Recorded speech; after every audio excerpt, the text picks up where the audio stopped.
Hello बच्चों, आज के इस वीडियो लेक्चर में हम पढ़ेंगे गाउस के नियम की एक और एप्लीकेशन। आज की हमारी एप्लीकेशन है अपरिमित समरूप आवेशित चालक परत के कारण विद्युत क्षेत्र की तीव्रता। ओके, अच्छा, इस एप्लीकेशन का अध्ययन करने से पूर्व हम गाउस के नियम का एक बार और अध्ययन कर लेते हैं। गाउस का नियम क्या कहता है कि किसी बंद पृष्ठ से संबद्ध विद्युत फ्लक्स का मान उस बंद पृष्ठ द्वारा परिबद्ध आवेशों के बीजगणितीय योग तथा 1/ε0 के गुणनफल के बराबर होता है। तो हम क्या लिखेंगे फ्लक्स को, sign of integration E dot delta S बराबर समीशन Q/ε0।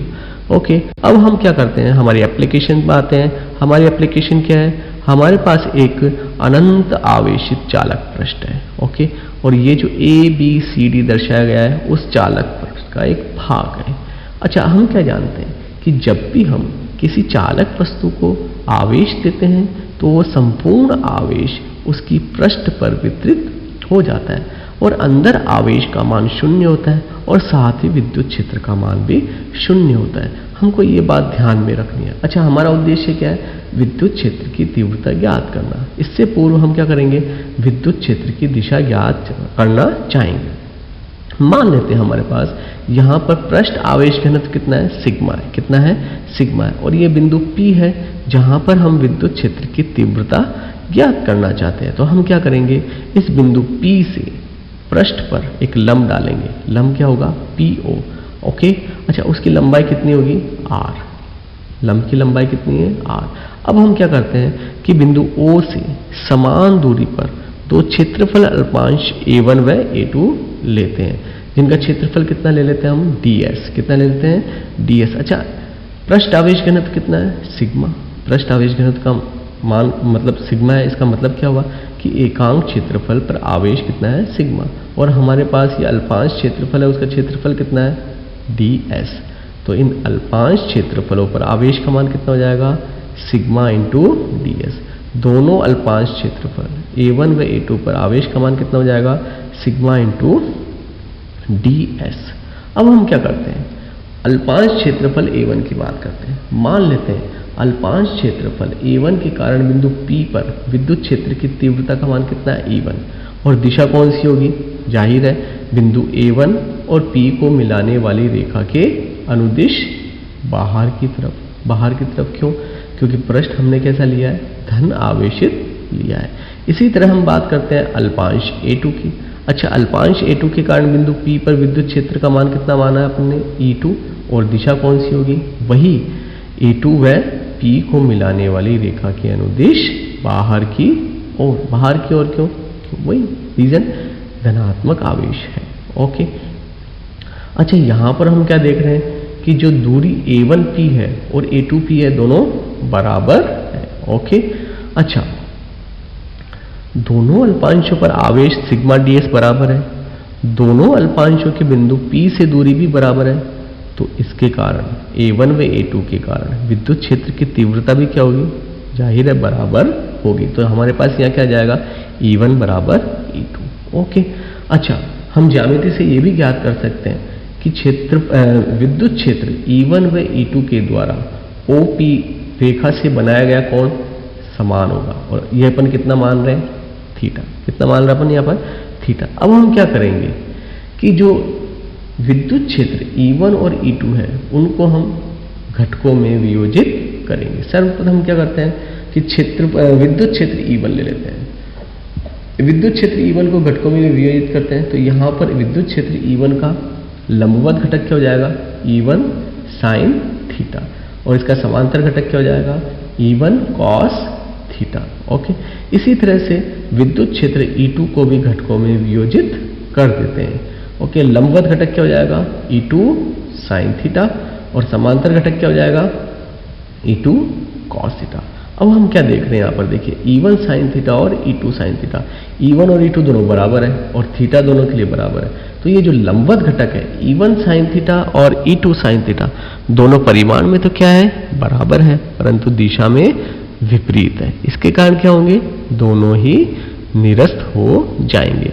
जबकि समांतर घटक E1 cos थीटा और E2 cos थीटा एक ही दिशा में है, तो दोनों जुड़ जाएंगे। अच्छा, दोनों की दिशा क्या है? इस चालक पृष्ठ के लंबवत है। तो हम क्या कह सकते हैं कि कोई अनंत आवेशित चालक पृष्ठ है, उसके कारण विद्युत क्षेत्र की दिशा किधर होगी? उस अनंत आवेशित चालक पृष्ठ के लंबवत होगी। हमको ये ध्यान रखना है। ओके, अब हम क्या करना चाहते हैं? विद्युत क्षेत्र की तीव्रता ज्ञात करना चाहते हैं। विद्युत क्षेत्र की तीव्रता ज्ञात करने के लिए हम क्या करेंगे? अनंत आवेशित चालक पृष्ठ का एक छोटा सा भाग ले लेते हैं, जिसका पृष्ठ आवेश घनत्व कितना है? सिग्मा। कितना है? सिग्मा। अच्छा, हम गाउस का नियम लगाना चाहते हैं, तो गाउस का नियम लगाने के लिए हमको एक गाउसियन पृष्ठ की कल्पना करनी पड़ेगी। तो हम क्या करते हैं? एक बेलनाकार गाउसियन पृष्ठ की कल्पना कर लेते हैं, जिसकी लंबाई कितनी है? r। कितनी है? r। और उसका एक सिरा कहां पर स्थित है? इस चालक पृष्ठ के अंदर स्थित है, तथा दूसरा सिरा कहां पर स्थित है?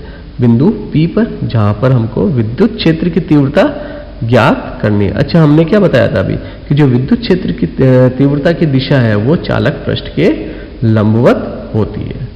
अब हम क्या मान लेते हैं कि ये जो गाउसियन पृष्ठ है उसका अनुप्रस्थ काट क्षेत्रफल कितना है? S। तो अब इस गाउसियन पृष्ठ द्वारा परिबद्ध आवेश का मान कितना हो जाएगा? Okay, sigma into S. Sigma into S कैसे? देखो, सिग्मा क्या है? हमारे पास एकांक क्षेत्रफल पर आवेश का मान है, और यहां पर क्षेत्रफल कितना है? एस। ओके, तो एकांक क्षेत्रफल पर आवेश का मान कितना है? सिग्मा। तो एस क्षेत्रफल पर आवेश का मान कितना हो जाएगा? Sigma into S. तो गाउसियन पृष्ठ द्वारा परिबद्ध आवेश कितना हो जाएगा? Sigma into S. अच्छा, गाउस का नियम क्या कहता है हमारे पास? गाउस का नियम क्या कहता है कि किसी बंद पृष्ठ से संबद्ध विद्युत फ्लक्स का मान कितना होता है? उस बंद पृष्ठ द्वारा परिबद्ध आवेश और एप्सिलॉन जीरो के अनुपात के बराबर होता है। हमने अभी पढ़ा था। तो क्या है अपने पास? Sign of integration E dot ds बराबर समीशन Q बटावा एप्सिलॉन जीरो। अब हम क्या करते हैं? यहाँ पर इस समीशन Q की जगह मान रख देते हैं। तो यहाँ पर हमने समीशन Q की जगह क्या मान रख दिया? सिग्मा s बटावा एप्सिलॉन जीरो। ओके, अब हम क्या करते हैं कि ये जो गाउसियन पृष्ठ हमने माना है, इसको तीन भागों में विभक्त कर देते हैं। पहला भाग S1, दाईं ओर वाला वृत्ताकार पृष्ठ। ओके, जो कहां स्थित है? चालक पृष्ठ के अंदर स्थित है। दूसरा हम मान लेते हैं बाईं ओर वाला वृत्ताकार पृष्ठ। ओके, वो कहां पर स्थित है? बिंदु P पर स्थित है। और तीसरा पृष्ठ हम मान लेते हैं वक्र पृष्ठ है, जो बेलनाकार है। ओके, अच्छा, अब हमारे पास तीन पृष्ठ आ गए, तो हम ये जो sign of integration E dot ds है, इनको तीन भागों में तोड़ सकते हैं। तो समीकरण हमारे पास क्या बन जाएगी? Sign of integration S1 E dot ds plus sign of integration S2 E dot ds plus sign of integration S3 E dot ds बराबर सिग्मा s बटावा एप्सिलॉन जीरो। अच्छा, अब हम क्या करते हैं कि हमने जो पृष्ठ S1, S2 और S3 माने थे, वहां पर क्षेत्रफल सदिश और विद्युत क्षेत्र की दिशा के बीच का कोण ज्ञात करते हैं। ओके, सबसे पहले हमने क्या माना था? पृष्ठ S1। क्या माना था? पृष्ठ S1। लेकिन ये पृष्ठ S1 का है, इस चालक पृष्ठ के अंदर स्थित है, और चालक पृष्ठ के अंदर विद्युत क्षेत्र का मान कितना होता है? 0। कितना होता है हमारे पास? 0। अब हम बात करते हैं पृष्ठ S2 की। हमने क्या बताया था कि बिंदु P पर विद्युत क्षेत्र की दिशा किधर है? इस चालक पृष्ठ के लंबवत है। इधर है, इस चालक पृष्ठ के लंबवत। अब हम पृष्ठ S2 के लिए क्या करते हैं? एक क्षेत्रफल अल्पांश ले लेते हैं, और क्षेत्रफल अल्पांश पर क्षेत्रफल सदिश की दिशा किधर होगी? जाहिर है पृष्ठ S2 के लंबवत होगी। तो इस स्थिति में हम क्या देख रहे हैं कि दोनों के बीच का कोण कितना है? 0। कितना है हमारे पास? 0 है। अब हम बात करते हैं पृष्ठ S3 की। इसके लिए अगेन हम क्या करते हैं? एक अल्पांश क्षेत्रफल ds मान लेते हैं, और यहां पर क्षेत्रफल सदिश की दिशा किधर होगी? पृष्ठ के लंबवत होगी। तो हम क्या देख रहे हैं कि पृष्ठ S3 के लिए क्षेत्रफल सदिश और विद्युत क्षेत्र की दिशा के बीच का कोण कितना है? 90 डिग्री। कितना है? 90 डिग्री। तो अब हम क्या करेंगे? सारी वैल्यूज इक्वेशन में रख देते हैं। तो इक्वेशन हमारे पास क्या बन जाएगी? Sign of integration S1 0 ds cos of 0। Okay, ये 0 लिख दिया हमने, सॉरी यहाँ पर थीटा आना चाहिए था, यहाँ 0 लिख दिया हमने विद्युत क्षेत्र का मान, plus sign of integration S2 E ds cos of 0 plus फिर sign of integration S3 E ds cos ऑफ 90। ओके, बराबर सिग्मा s बटावा एप्सिलॉन नॉट।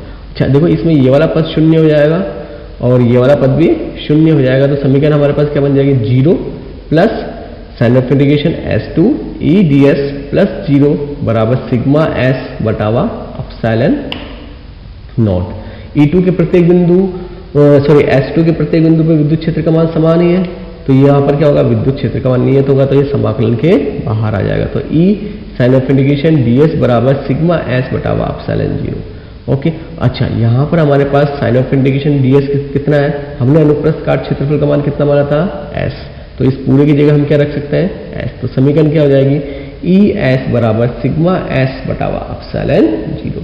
तो यहाँ पर S से S कट जाएगा और विद्युत क्षेत्र की तीव्रता का मान कितना आ जाएगा, E बराबर सिग्मा बटावा एप्सिलॉन 0। अच्छा हाँ, यहाँ पर एक बात और ध्यान रखने की है, यहाँ पर जो विद्युत क्षेत्र की तीव्रता का मान है वो दूरी पर निर्भर नहीं कर रहा है।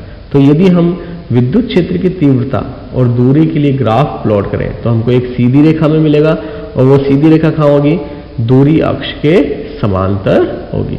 यदि हम सदिश रूप में लिखना चाहें तो सदिश रूप में विद्युत क्षेत्र की तीव्रता को लिखेंगे E सदिश बराबर सिग्मा बटावा epsilon 0 n cap. n cap क्या है हमारे पास, n कैप इस चालक पृष्ठ के लंबवत एकांक सदिश है। इस प्रकार हमने क्या किया है, यहाँ पर हमने गाउस के नियम के द्वारा एक अनंत आवेशित चालक पृष्ठ के कारण विद्युत क्षेत्र की तीव्रता ज्ञात कर ली है। Okay, thank you.